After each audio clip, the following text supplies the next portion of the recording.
by having the containers in your application deployment whenever it is finally in production stage, right? So we had just seen this matrix, and we had some comparison also back to back for the deployment platform and the requirements where we need to deploy them. And we also had this quick understanding of the architecture for Docker and what are the objects which are present there and how we can use them. So that will check that in the today's session that we have is this one and the afternoon also.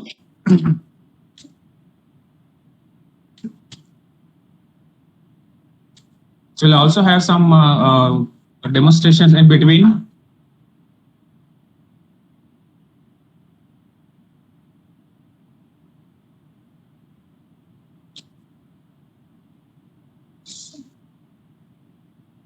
And we stopped on this point in the last session, right? So if you recall, this was the point where we stopped in the last session. So on the Docker host, when we are trying to create one or like multiple containers, so there we have a provision of having the IP addresses related manipulations also, and we can have a separate network also. And we can also have an aggregated kind of network declaration, and that can be spanning over multiple such Docker hosts. So that will be discussing when we talk about Docker Swarm and the orchestration related aspects of the containers. So that will be more interesting, and that exactly is used when you have a large kind of application where you have many services and many containers which are hosting your business functionalities in part. Okay, so we stopped on this point, and there we have just seen that we have provisions for by default you can have a bridge kind of arrangement in your Docker host, so that all the containers are by default part of that private network inside a Docker host. And the entry point to all these containers is this one, and so that will also act like a gateway to connect to this particular internal network. And otherwise you can have no network at all, and you can also rely straight away onto the host machine port number. So you are straight away using that port, so you cannot reuse that for any container. So that was the quick differences we have seen, and this also we discussed in the last session. And when you are trying to have multiple such containers on your machine, so you can bind the port of those containers onto the host machine port, like 5000 on 80, or this on 8000, or this 5000 on 8001. And they may be like same services or maybe different services. And on the bottom side, we have MySQL mapped onto 3306. And this is again a default port for MySQL, but here it is mapped to like 8306. And these are actually are the different IP addresses that they have to be, but this is some typo here that it has to be 0.7.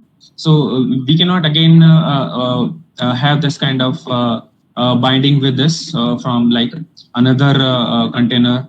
So that may be like difficult to do this. So that's not allowed actually.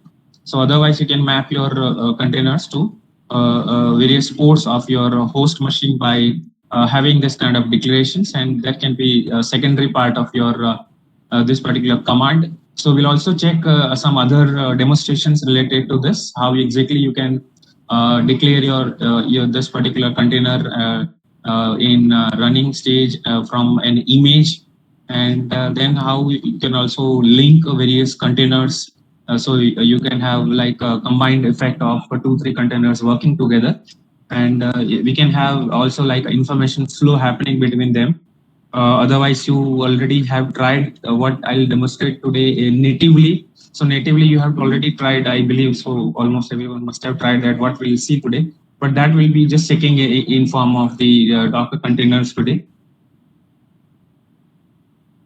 If you want to have like more kind of separation, if your services are many, and uh, in that case, if you want to have separate network declarations in your machine, that is Docker host, so that will be hosting your containers. So you can also have the separation like this in terms of the IP addresses range you are declaring, right? So 172.17 slash 16 and then 18 slash 16. So we have various possibilities of having this network declarations as well.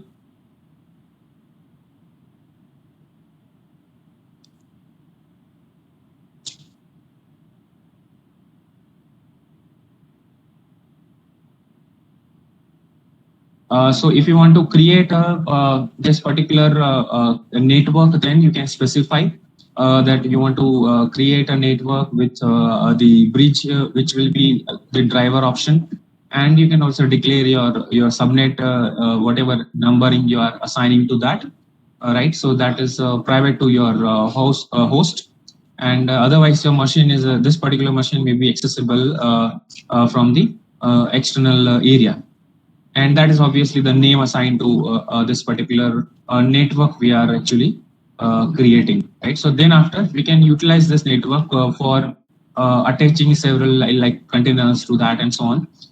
And on the bottom side of this, we have the inspection of a particular container, which is like already there.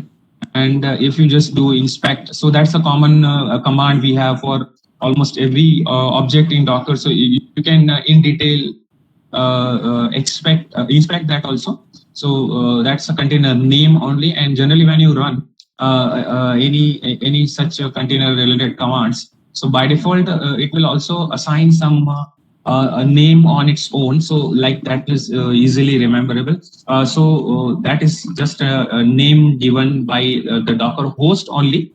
Otherwise, we can control that also, like how you want to assign names to your containers.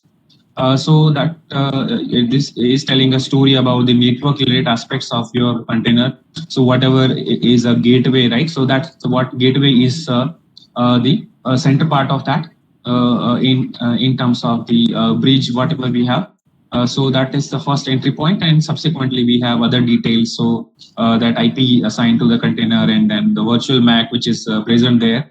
So all these things are available right inside the container. Otherwise, there can be more details also when you inspect a container which is there. But this is especially focusing on only the network aspects. And we also have more interesting stuff when it comes to the naming mechanism in the Docker host. Docker host also can have its own DNS provision, right? If you have some like 8 to 10 such containers, and they are hosting your services, right? Whatever these services are, either they are web or DB or some analytics or some other business logic related stuff you have embedded inside the containers by implementing them in any language. So that is up to us. How do we put them inside a particular host?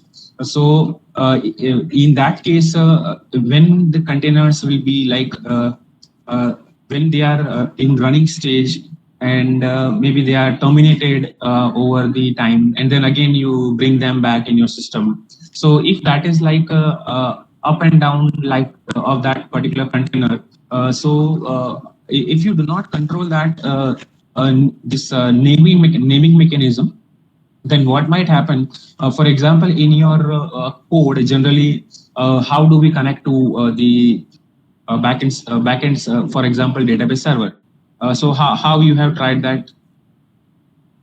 Anyone can just tell how do you connect to your MySQL server?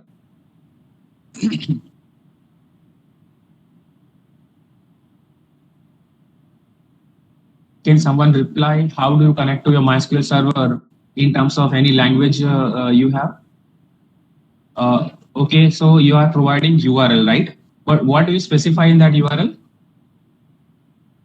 Stating a port, that is one thing. What else will be required to connect to that? the host, right? So yes, Neil is replying the mandatory parameters will be like host and port, right? And then we have some secondary parameters also may be required like username and password if you have set that. So credentials will be also necessary to do that whatever functionalities we have for our application in terms of database related manipulations. So if you have actually hard coded this particular maybe IP, like if you can examine that container inspection when you do, so you know that IP address is so and so, right? So in that case, your container IP is like this, but when you again bring it back after shutting down, so in that case, it may not have the same IP, right? So it will dynamically assign these IP addresses to your containers, whether it is web or MySQL or something else. So for that thing, we have the provision that we can have the naming like this, right? So whatever is your host, so we give a generic name to that, and that is mapped to some IP. So in that case, now if you have this approach, then your this connectivity will break once your container is down and again it is up. But when we follow this kind of concept, right? So connectivity will not break because we are just using name to approach this particular container from our application related code. Right. So from another service, like you are trying to connect with this, so it is very much possible that it will have no troubles if it has gone down and if it has come up again. So that kind of facility we have with this DNS approach. So internally in this Docker environment, also we have the DNS server. So that is very useful feature. So now we have something quick slides on the Docker commands mainly, and I'll also go along with the demonstration partly when we have the scan of the commands. Okay, so Docker PSS will just give you some information about any containers are running there or not, and so on. Or any like containers exited recently, so it will give you all the details or which command has started that particular container. So all that details will be thrown on your screen when you do this. And then we can have more information with this like Docker info and all that, or you want to specify only certain keywords. So accordingly, it will try to search in the repository that if there is any particular image available, and otherwise these are the general commands to pull the images from the registry. So if you specify exact name of the image, then it will bring that image from the Docker registry, and that will be available inside your Docker host. And a straightforward command to do that running a container is this, where you have the commands like in interactive mode, and the terminal will be available. And otherwise, we can also have like the detached mode also. So it will be running like a background process. So you won't have that appearing on screen. Otherwise, you can have interactive kind of stuff also possible, and you can have some commands issuing onto that container, and you can play with that container. And that's what PS and PS-A or like Docker differences. So if you have some changes, if you have made in that, then it can report that there are certain changes which are not there in the like the image which with you have started your container. So when you start your container, so it will be definitely referring to a particular image, right? So if there are any changes, then it can tell you that there are certain changes which are there in your container, which is based on a particular image. So when you talk about an image of image for particular MySQL or like Nginx or maybe some other Redis server, so those are all like dead file set of files actually, or rather a file system. So that's nothing but a set of files only. But when we run that, so that is exactly going to provide us something to work with, right? So let me try out something on the machine as well parallelly, so we can have more understanding of this.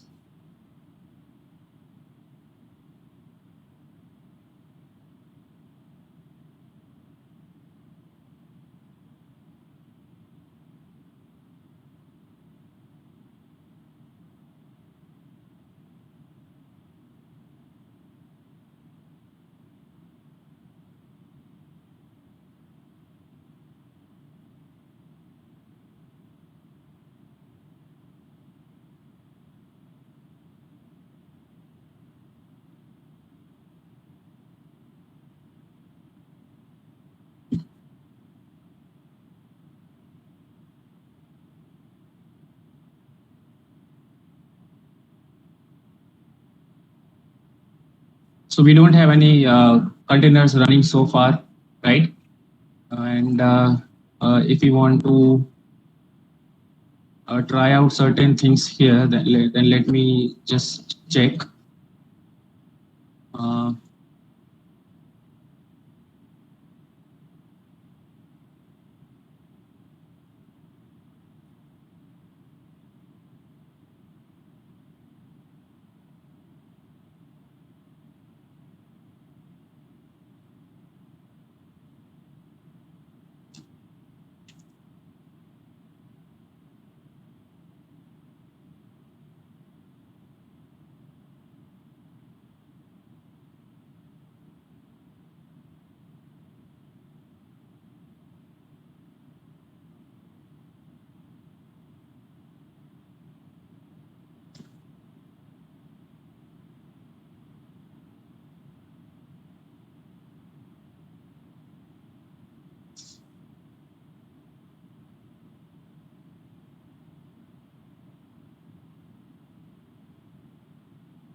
Uh, so font size is visible, right? Uh, I'll be showing some commands, but for visibility, I have just increased that. So here I have just uh, copied one command to start a container, right? Which will be based on image which is provided by Debezium. So that is the last part of this you can find. So that's a kind of image name provided to the MySQL image. So that's whenever you want to utilize some existing such container images. So you have to follow certain names. Otherwise, while creating something of your own, so you can specify a name like this. So it can be like username, and then whatever is that particular software, and maybe some other kind of tagging also I want to do. So we are just trying to utilize something already available on Docker registry. That's this the last name is the name of the image, and then we have some more details in the beginning. So that's what we are trying to run a image with interactive terminal mode, and then uh, later on we also like want to remove this particular container from our Docker host, so that does not conflict with the same name which we have like specified over here, right? So that is the name which we may be using in our this particular naming part what we have just seen, right? So whatever naming what we are referring here, so that exactly what we have at this point. So that's the name of the container, and then after we have the port related stuff. So that will be the port inside the container when it will be running. And that is the port where we want to actually provide the services of that container on the host machine. So on the host machine, the service will be available on this port. And then after we are providing certain environment related parameters, so that is the MySQL root password, and then there is some default user and password also. So this will allow us to actually have this MySQL on our machine, and we can also interact with that, right? So let me just try this command if it provides. So it's not able to find it locally, right? So that was the first point. And so it has started pulling all that required dependencies from the registry.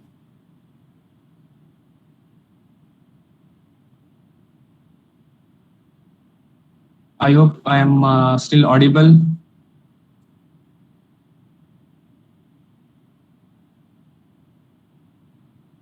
Okay. It may take some time depending on your network conditions. So once you have this process done, so then again when you refer to this command, so then you don't need to bring it back again because it will have this image locally stored in your machine. So this will be also definitely running this MySQL for us on this particular Docker host. I'm referring to some other machine via remote desktop connection. So that has started MySQL for us, right?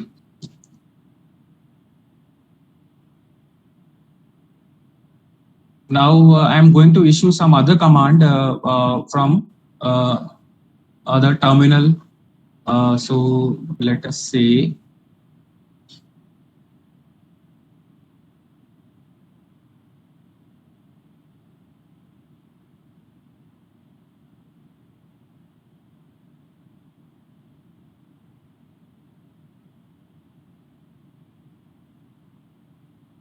so I started another terminal and then I'm issuing another command. So over here, what will be happening now? See, our MySQL is now ready to serve on port number 3306 inside that container, right?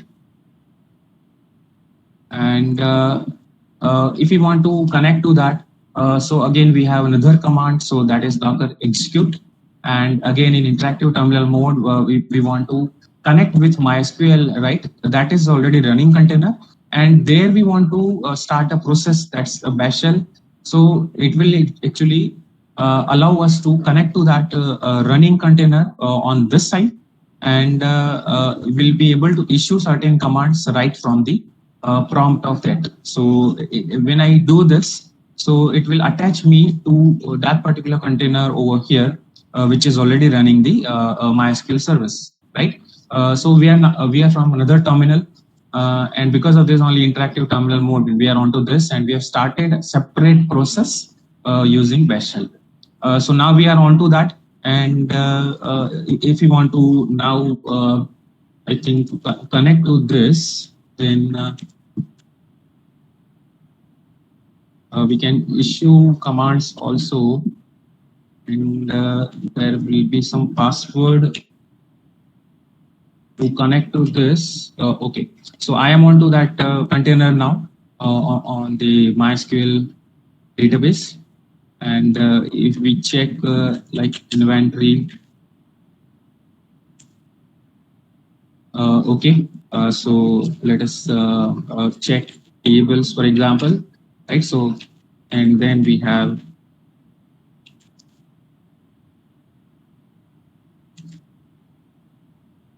so we have some records over here, and if you want to just add something to that, then we can check if you want to add something. So I've already prepared certain commands, so I'm just copying that. So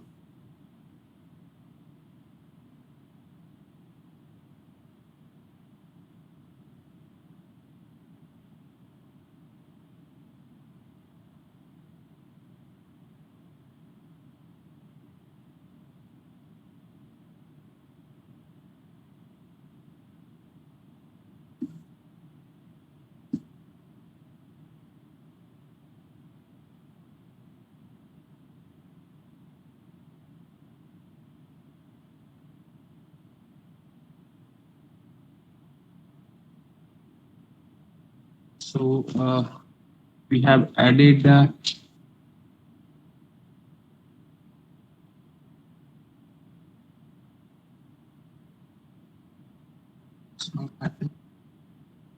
okay, so it has added this, and if you want to check, so it has added into that table, and that's what exit from here, and let us exit from here also. Okay, And if we repeat this command again, so let us check again doing this.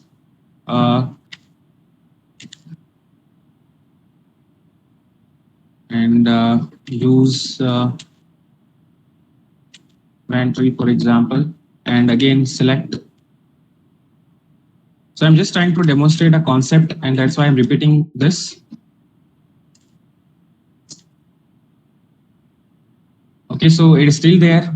Whatever record we have added, let us exit from here, and let us stop MySQL now. So whatever we have running on this side, that has stopped, right? There's a graceful shutdown of the server. Otherwise, you can explicitly kill this also if you want. So now we want to again do this, right? So what we are doing, we are going to repeat this command. And before that, let me check Docker, for example, images, right? And I think ls is the command. No. Okay, so we have this, right? Two such images available on our machine. So one I tried earlier, that was the REST API based demonstration, and this was just we created, right?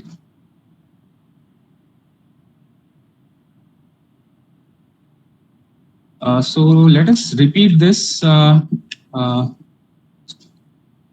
container, and it should be doing the same thing, repeatedly. But now what we want to check is whatever records we have actually added, right? So does it retain that change in our server? Because that was added into this. So let it just set the environment properly, and then we can talk to this.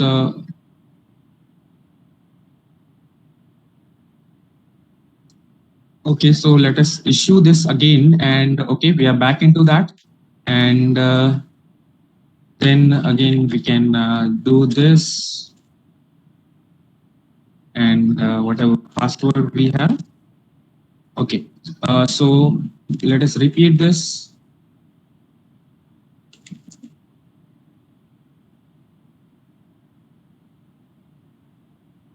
So now we have only four records, right? So what has happened? Anyone can reply? Can you use audio, please?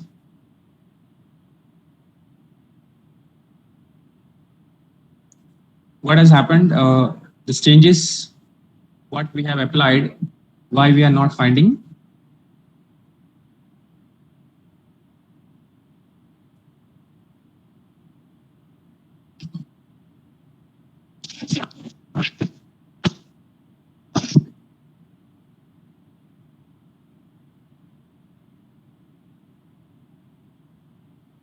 Yes, so Pujan has replied that state not saved, right? So exactly this whatever changes we made into the container, right? So for us, it is a kind of a change in the database state, right?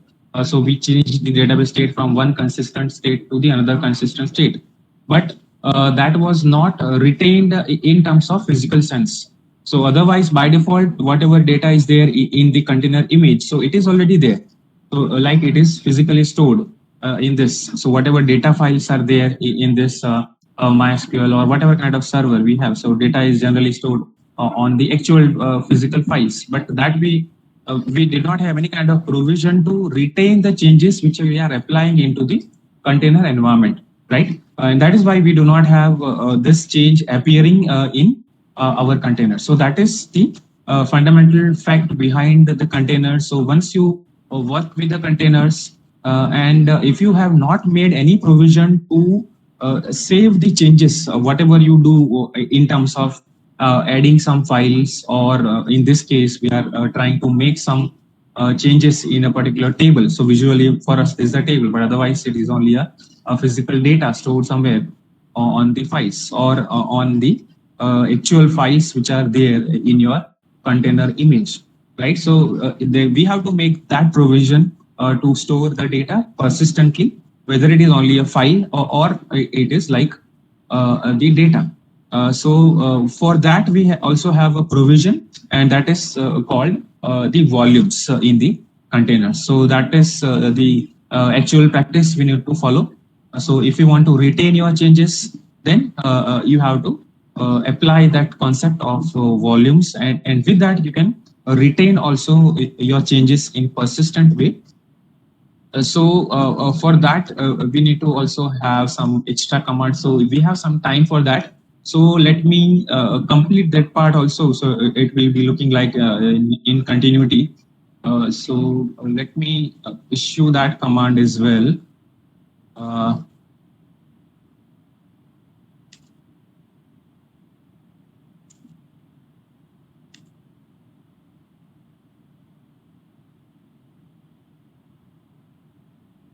I'm just trying to stop this service for now. Okay, let us stop this. And now we want to actually create this volume first, for example.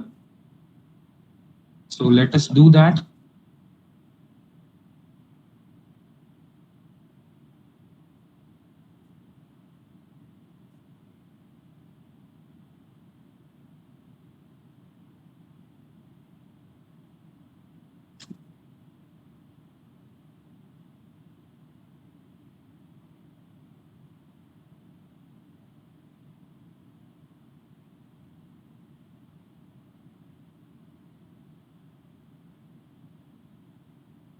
So we are creating a volume here, right?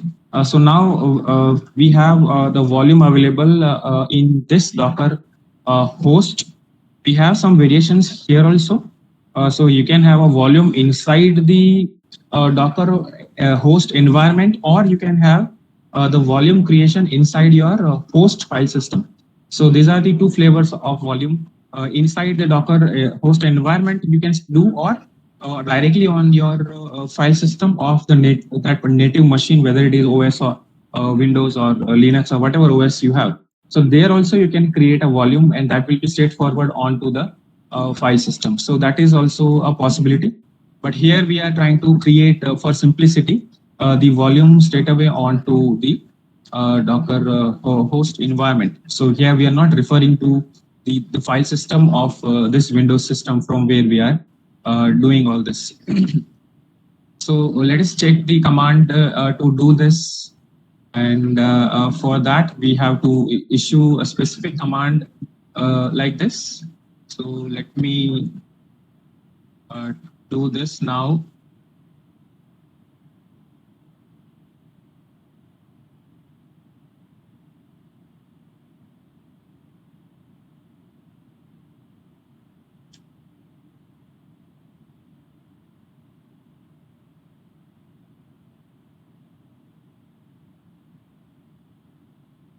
Okay, so here we have the command now to do this thing when we want to retain this changes.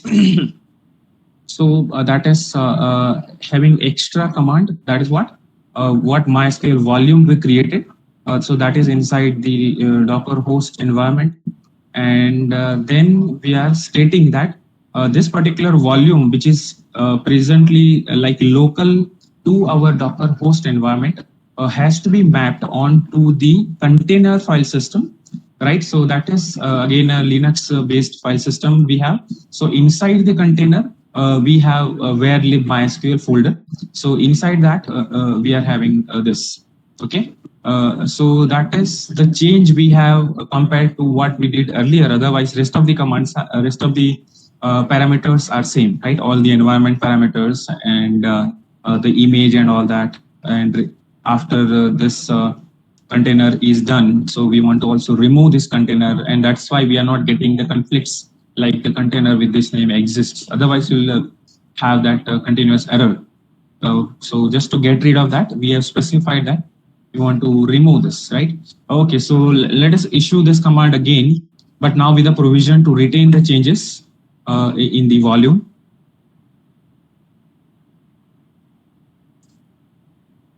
So within maybe 3-4 minutes, we'll be able to complete the demonstration about the persistent changes in terms of databases, because that is very much required when your services are having the database integration with the microservice. So that will be definitely a requirement, right? So this you can apply later on in your application as well. Okay. So here our server is on, and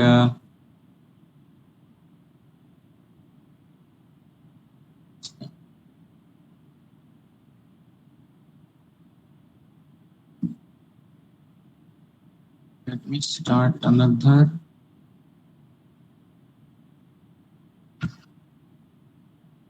You know,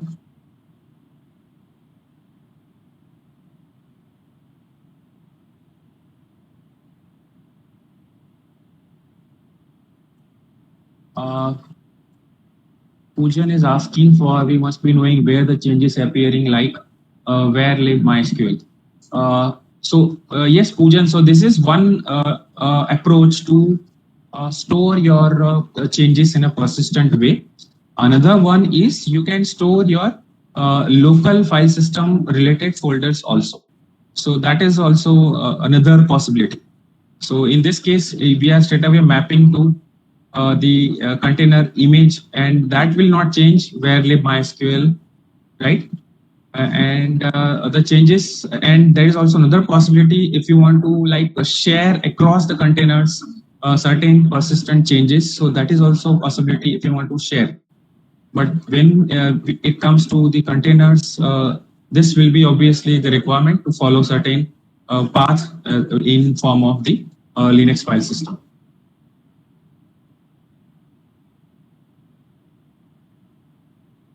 So we are just trying to have that kind of replication. Okay, so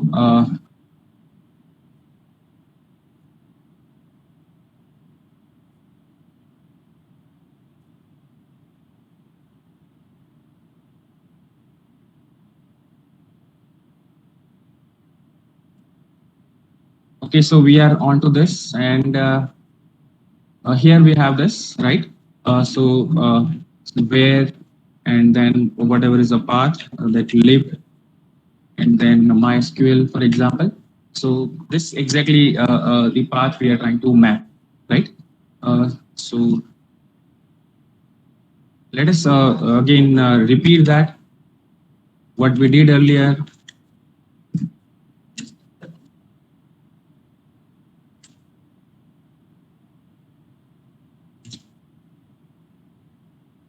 Okay, and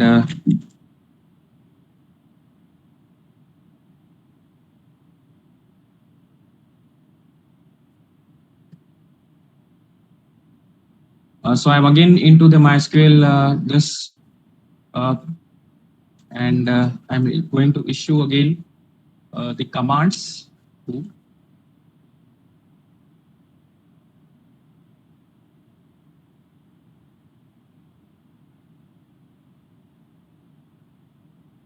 It's not ping.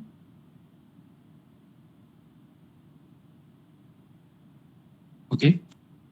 So that change is already there. Now let us exit and exit from here, and let us stop this.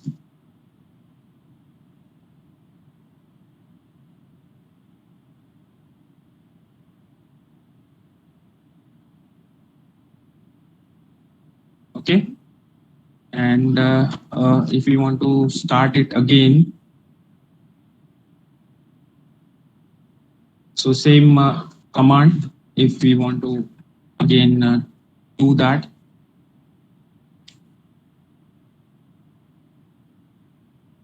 So we have stopped the container, and now we are again starting it, and we are just trying to connect.